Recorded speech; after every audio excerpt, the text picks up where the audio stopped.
So the Eternals movie is officially out after being delayed 1 year due to pandemic-related concerns.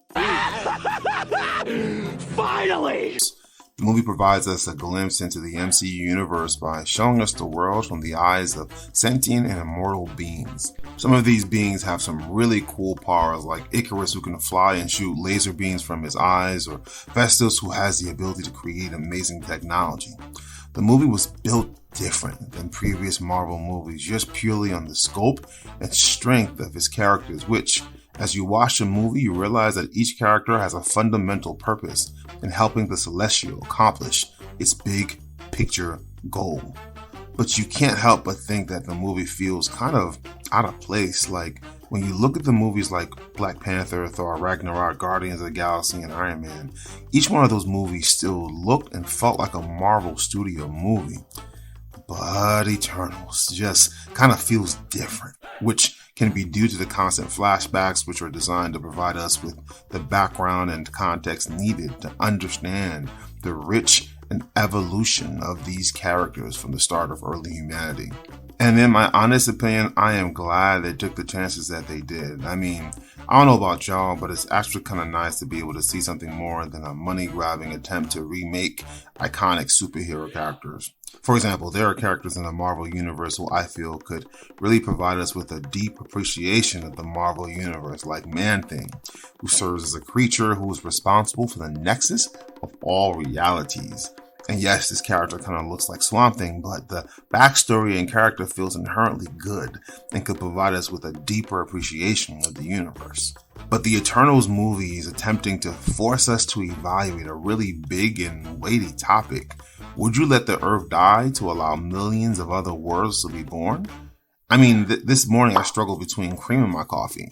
And when watching the Eternals, you're forced to look at the decisions of sentient beings as they decide to watch or protect something that they have grown to love. Today on Moral Decisions, I argue that the decision by Sersi and others to save the Earth was a mistake, and that by choosing to save the Earth, Sersi and the other Eternals proves that Earth has won another evolutionary battle. Planet Earth is a G, y'all. Let me explain. Welcome to Moral Decisions, where we evaluate decisions made by characters in popular movies and shows and tell you what we would do and why. Please hit that like button and subscribe and show YouTube that you like this type of content. Also, I'm going to spoil the heck out of this movie, so if you have not seen the movie, you've been warned. Let's get started. The Eternals movie serves as a springboard into the ever-weaving master plan of Kevin Feige, who states that he wanted to take a bold new step and show people that they don't know everything about the Marvel Universe yet. And we'd always wanted to do something that spanned millennia and focused on these immortal characters. The Eternals movie did just that, and whether we like it or not, the movie set the stage for some interesting new characters to grow. But the movie also asks us to evaluate some other critical moral questions as well. The Eternals movie is really playing on this issue of what would you do?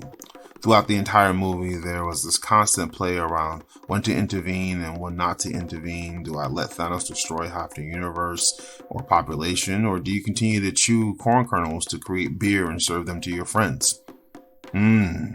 Decisions. Throughout the entire movie, the characters in the movie were wrestling with the fact that they have a clear directive from their creator, the Celestial, who flat out told them, let the people be. The movie was playing off the concept of what would you do? I mean, the movie attempts to ask viewers to question their morals and decide, would you save one planet or let it die so that millions of other planets and life forms can live? Like, that's not an easy decision. And at first glance, my first response was, yup. Let it die, let it burn to the ground. I think that you should let it burn. I mean, I was basically watching the movie screaming at Sersi like, bruh, sis, what are you doing? But upon further reflection, I realized a very important point. Imagine someone comes to you and attempts to hurt you or your loved ones. Even now, anyone listening to this scenario is automatically in their heads is concocting all the different ways you're about to lay them hands on anyone who attempts to hurt you or the ones that you care about.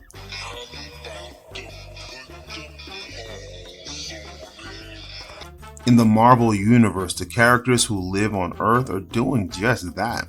They are defending and protecting their world and thus proving that the strongest survives. The Eternals movie tries to force us to answer this question. Is it better to save one planet or millions of others? But if you look at it from that lens, I think you're missing a very important theme and concept that in the universe, whether on Earth or other planets, that the strongest race or culture is the one that deserves to win. I mean, I really appreciate Ikaris' character, who really showed us the true weight of these types of decisions. Ikaris abandoned his love, killed his mentor, and almost killed the other Eternals that he spent countless lives fighting with, and he did this in order to achieve something that he believed was right, which was the birth of a Celestial. Ikaris tried to provide us with a logical and important perspective throughout the entire movie.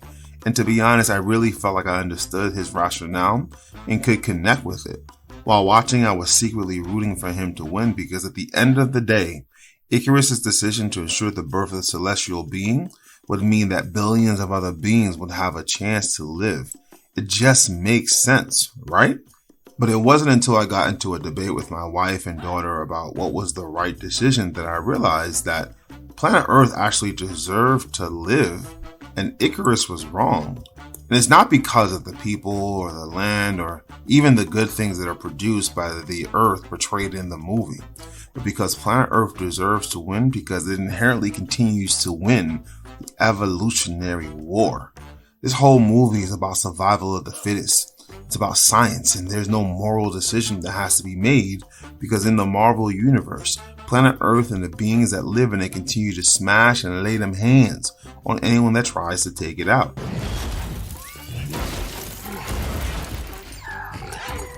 The entire time, the movie was trying to get us to appreciate all of what the Earth had to offer, while also making us look at our flaws as we destroy each other over land and pointless wars. They even had included a scene on the impact of nuclear warfare caused by the technology provided by Festos.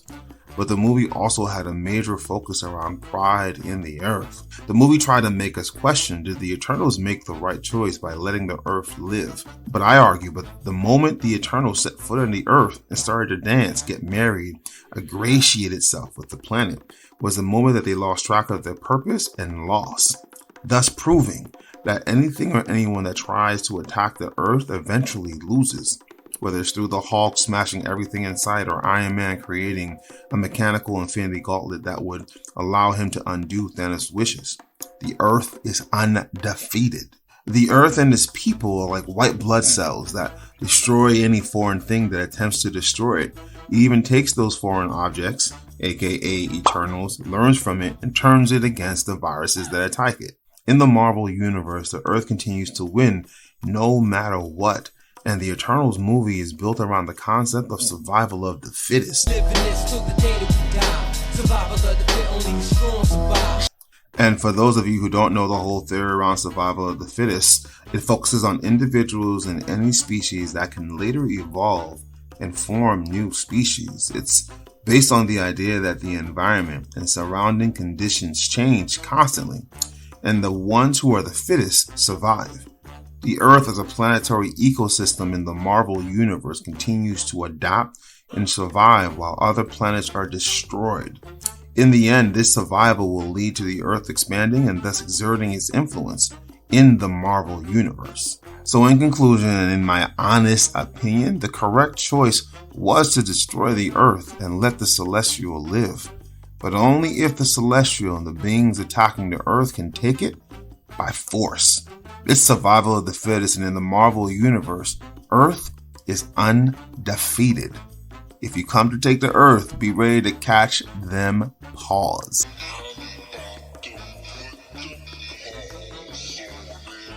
Thanks for watching.